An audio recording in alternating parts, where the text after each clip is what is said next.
Bem-vindo aqui para mais um vídeo que inicialmente eu iria conversar sobre resultados do IRB Brasil Resseguros, ia ser um vídeo sobre análise de papéis, mas à medida que as informações foram surgindo, acabou então que a coisa ela andou para o lado de um apelo mais educacional. Essas informações, elas são públicas, estão aí para todos verem.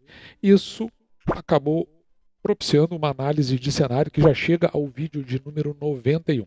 E que você fique muito atento a isso que nós reparamos, porque se você tem, como é o caso da carteira do canal, empresas do ramo de seguros, você precisa ficar atento principalmente para o ano que vem. Quando eu me refiro ao ano que vem, eu estou me referindo ao ano de 2024. Veja que esse é o relatório que deu origem ao que a gente iria debater originalmente nesse vídeo, que é a questão das demonstrações do resultado do exercício do IRB, aqui em milhões, considerando os 8 primeiros meses do ano. Então, veja que em prêmios emitidos, nos 8 primeiros meses do ano passado, tinham sido em valores emitidos 5,5 bilhões. E agora cai aqui para 4,4, lembrando que a empresa está em processo de reestruturação e muitos dos prêmios que deveriam ser renegociados, fazendo parte da carteira, não estão sendo atualizados pela companhia, não estão sendo renegociados por intenção. Então, já era esperada essa queda. Veja que no Brasil cai de 3,8 bi para 3,2, está mais ou menos indo na direção em relação ao ano passado, mas existe a tendência de que volte para esses patamares talvez o ano que vem. Se não houver nenhuma movimentação do governo, como nós vamos ver logo a seguir.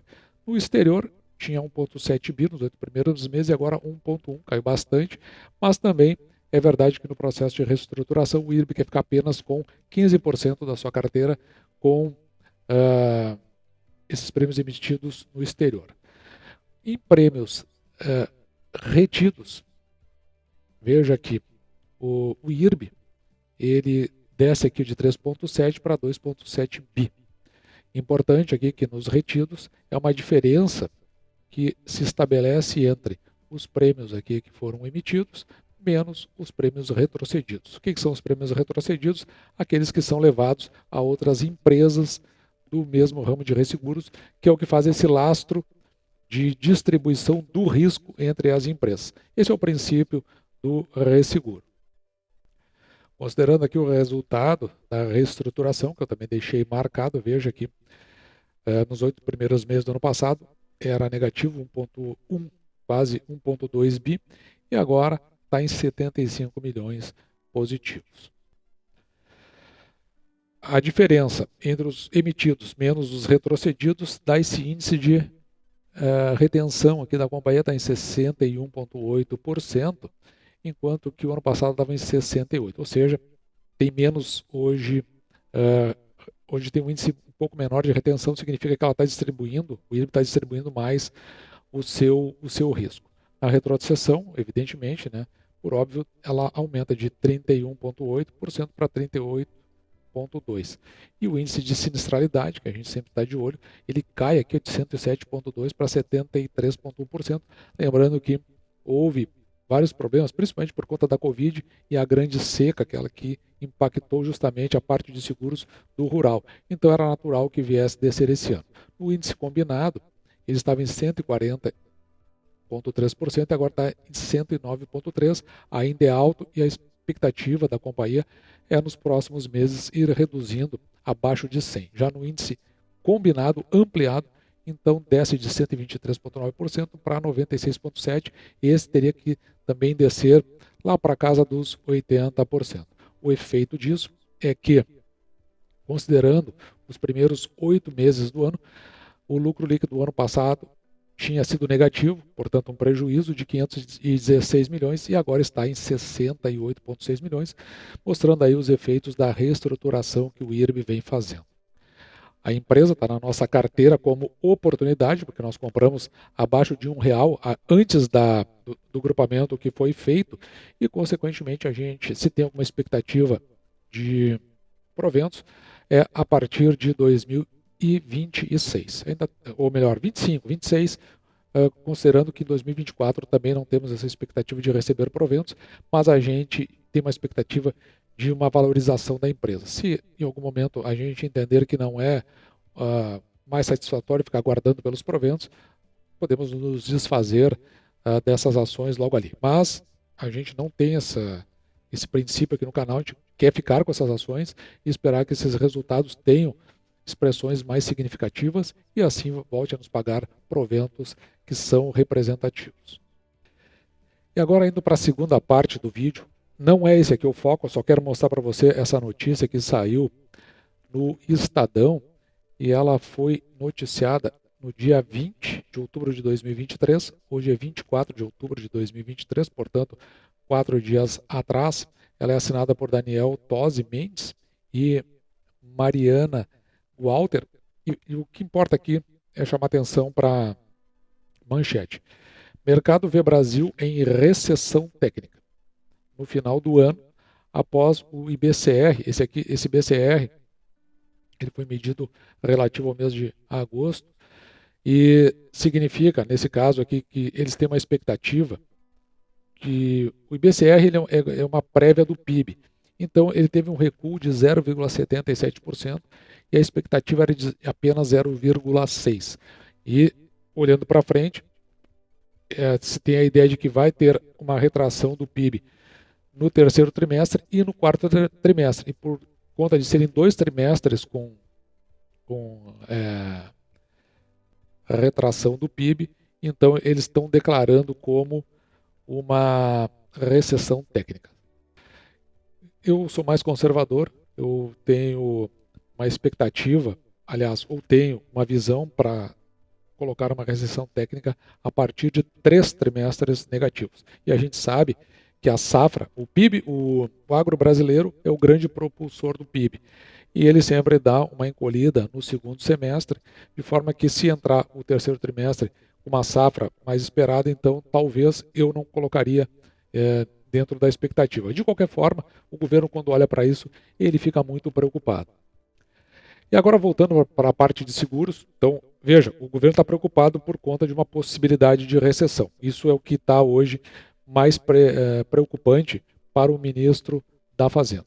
Aí eu me deparei com essa reportagem aqui desse site, Sonho Seguro. Ele não é uma grande referência, aliás, acho que não é nenhuma pequena referência, mas o que me chamou a atenção aqui foi nessa manchete, essa reportagem assinada por Denise Bueno, do dia 23/10, lembrando hoje é dia 24, que tem um projeto de lei de seguros e nova versão e pontos positivos aqui no caso. Então essa matéria aqui vai discorrer sobre esses pontos positivos que tem. E o que me chamou a atenção é que o ministro da Fazenda, então nós estávamos dizendo que o Ministério da Fazenda está com preocupação, o ministro é o Fernando Haddad, ele tem pressa na negociação com o presidente do Senado para que a votação seja rápida. E hoje ele está de posse de um nome carimbado aqui dentro da política brasileira, senador Jader Barbalho, que está nessa comissão de Constituição e Justiça para avaliação e colocar já na pauta. Dentro dessa reportagem, veja que tem uma menção aqui, que a jornalista diz, né, hoje separei as mais positivas, ou seja, as questões mais positivas envolvidas, porque isso aí, as negativas já foram debatidas em vez pretérita, que depois a gente vai dar uma olhada. Mas o que ela coloca aqui de positivo então tem um projeto de lei, não vai ter mais necessidade da aprovação prévia da SUSEP, das condições gerais de todos os produtos antes da sua comercialização. Então, o que está dizendo aqui é o seguinte, a empresa de seguros, ela cria o produto, é de seguros, e ela lança e depois ela encaminha para conhecimento da SUSEP. Seria uma facilidade. A segunda questão aqui, que coloca como aspecto positivo, sobre a liquidação e regulação de sinistro, são atividades exclusivas da seguradora. Porém, nessa nova versão do PL, então antes o que era regulado pela seguradora, agora passa para a possibilidade da seguradora contratar um regulador e liquidante do sinistro. Então é como se houvesse um terceiro ou uma especialização. Aqui pode ter duas coisas, um aumento de custo e também, mas por outro lado, né, um aumento da questão da mão de obra envolvida. E depois aqui, ó, diminuição de 3% para 2% da aplicação de multa caso a seguradora atrase o pagamento da indenização. Então, são coisas que vão nos deixando com a orelha em pé, porque isso aqui está parecendo muito mais um agrado em função daqueles aspectos negativos que foram citados anteriormente.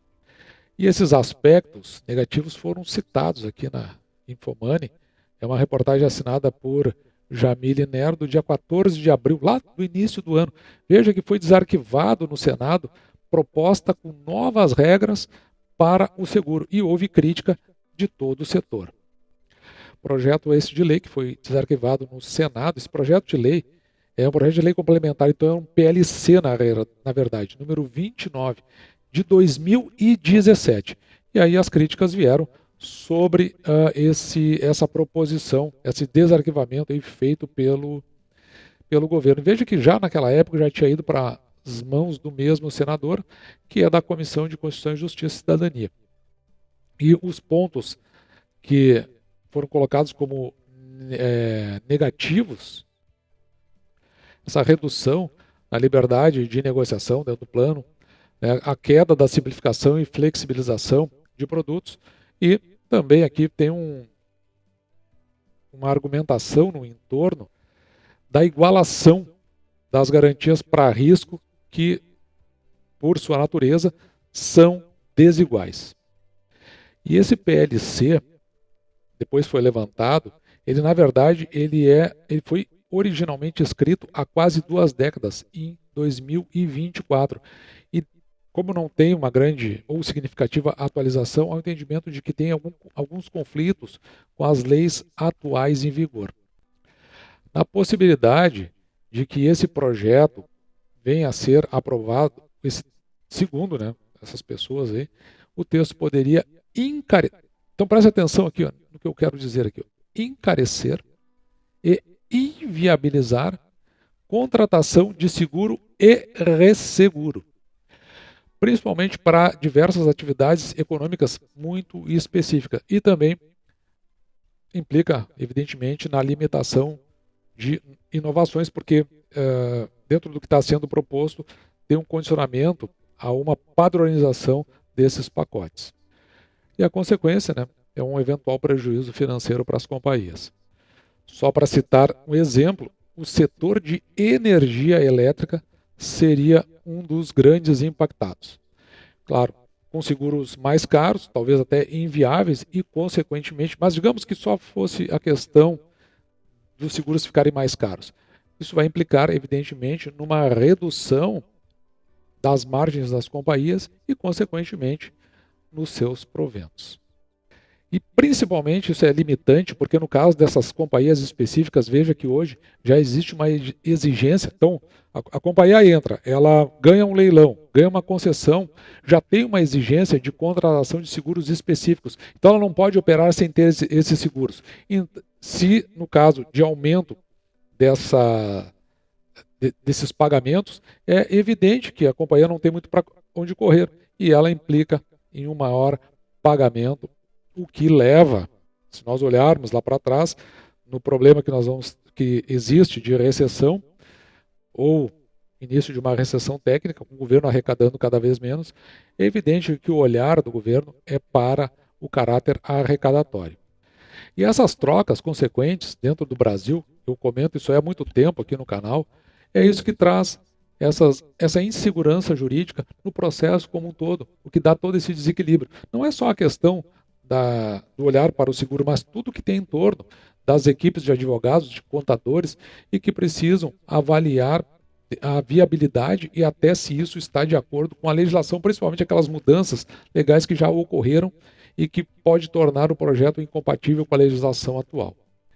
E essas mudanças e esse engessamento foi o que impediu até o setor de avançar no passado, criando novos produtos, porque a regulamentação anterior já era engessada e agora fica ainda mais. A Infomoney procurou aqui a SUSEP e também responsável do governo pela fiscalização no mercado, mas na verdade, não retornaram aos questionamentos até o momento da publicação. E veja que essa aqui é uma publicação lá do início do ano de abril, do mês de abril. Saltando, então, do mês de abril agora para o mês de outubro, essa é uma reportagem de hoje, assinada pelo próprio Estadão. E veja aqui, ó, Haddad espera votação do PL dos seguros, esse que nós mencionamos até agora, já na próxima semana. E é curioso aqui no subtítulo, né, texto regula o mercado de seguros privados no país ao unificar regras que envolvem os consumidores, deixa eu apagar aqui para ficar mais claro, os corretores, as seguradoras e os órgãos reguladores. O que eu vi aqui de relevante no total dessa reportagem? Além da pressa que o governo tem da aprovação. Veja que a Haddad disse ainda que um acordo sobre o texto foi fechado com o Sindiceg, o Sindicato das Seguradoras. Então, veja que isso aí está no forno para sair, e sempre que tem sindicato no meio, grandes corporações e o governo, esse é o que a gente chama de o tripé do fascismo. E as palavras são sempre bonitas, né? É a votação apressada desse que vai ser o novo marco de seguros do Brasil. Será? E apenas para você ter como referência, veja aqui o Jornal do Brasil. Esse é um periódico de 24 de julho de 1936. Veja o que diz essa reportagem aqui, ó. Regulando a nacionalização das empresas de seguro. Se você for ler essa reportagem, você vai ver que ela cria, aqui até está, na minha opinião, de forma errada, criação do Instituto Federal de Seguros, mas não é. Se você vai ler a reportagem, é, na verdade, a criação do Instituto Nacional de Resseguros. Isso em 1936, para acompanhar a nova Constituição daquela época. E aqui diz mais ou menos isso que está sendo dito hoje, você vai encontrar nessa reportagem. E quem faz a proposta dessa regulamentação é aqui, ó, o ministro do Ministério do Trabalho, é o Agamenon Magalhães, era o ministro da época, e as argumentações são muito parecidas. Nessa mesma época, veja o jornal, mesma época, nos anos 30 do século passado, aqui no Jornal do Brasil, a gente vai encontrar nessa edição de quinta-feira, do dia 6 de abril de 1939, eu vou ter que dar uma aumentada aqui para você saber ao que é que eu estou me referindo quando eu trato dessa reportagem. Então, se você me permite aqui que eu faça uma caminhada aqui pelo documento, você vai ver aqui, ó, nessa notinha, que está mais ou menos aqui pelo centro. Está aqui, ó. Veja que ela menciona que é criado, na época se falava, acho que criado, o Instituto de Resseguros do Brasil. Aqui é criado o IRB. E essa reportagem, ela se encontra aqui, ó, na página 6 desse mesmo periódico. Vamos dar uma olhada aqui nessa página 6, vamos ver o que a gente encontra lá. Eu fiz esse recorte para a gente poder ver como as coisas acontecem no Brasil e como, às vezes, aquilo que parece novo, às vezes se repete. Então, fui lá na página 6 e você veja aqui, ó, criado o Instituto de Resseguros do Brasil. Na reportagem, tem vários aspectos por que está sendo criado, mas tem um que me chamou muito a atenção. Veja que tem um período de carência aqui, ó, mas a partir do dia 1º de julho de 1940, então esse jornal é do ano de 39, o ano seguinte, ficam as firmas são as empresas, e as sociedades comerciais obrigadas a segurar no Brasil os seus bens móveis e imóveis. Então, quem fosse pessoa jurídica era obrigado a fazer seguros. Com a única restrição de que se fosse com valor inferior a 500 contos de réis, aí não precisava. Quem tivesse mais do que isso era obrigado a fazer seguro. Depois tem uma série de outros aspectos, aí, como, por exemplo, a constituição não chamava de conselho, tinha um outro nome na época, mas ele tinha uma diretoria técnica, que era composta por nove membros, 6 designados pelo governo e 3 designados pelas empresas. E todas as empresas, se você vai ler essa nota, elas tinham uma participação no IRB. Esse é o IRB, isso é a criação do IRB, na verdade, né?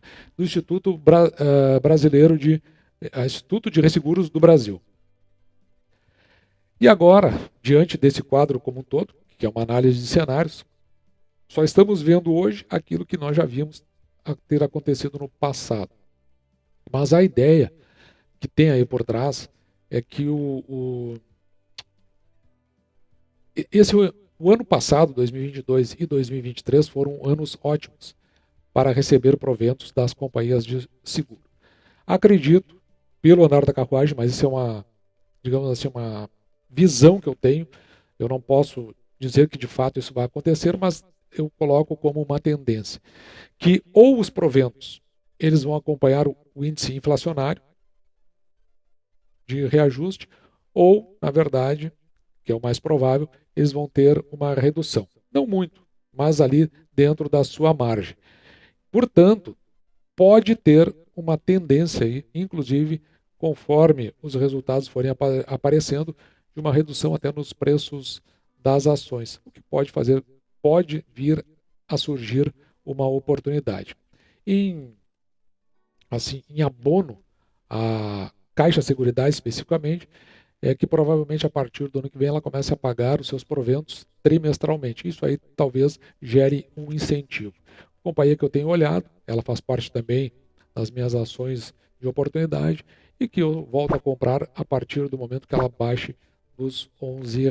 Da mesma forma que compraria BB Seguridade abaixo dos R$ 30. Então, esse é o cenário que está se apresentando. Se andar nessa tendência, pode ser que as oportunidades venham a surgir ainda o ano que vem. Assim, esse foi o nosso vídeo de hoje. Espero que você tenha gostado. Eu fico por aqui, me despeço de você e deixo, como sempre, o meu grande abraço.